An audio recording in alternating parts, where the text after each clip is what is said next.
Dacă ești un copil care s-a simțit vreodată fericit, supărat sau pur și simplu ciudat, trebuie să știi ce se întâmplă în capul tău. Rămâi pe aici! O să fie distractiv. Emoțiile sunt ca niște culori într-o cutie de creioane colorate. Sunt atât de multe.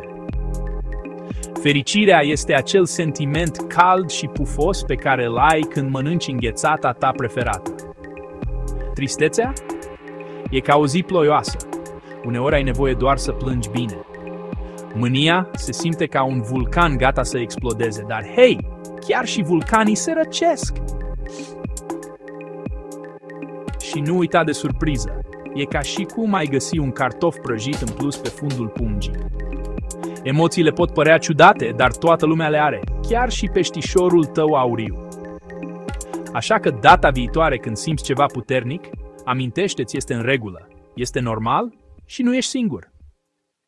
Rămâi curios și continuă să-ți explorezi sentimentele.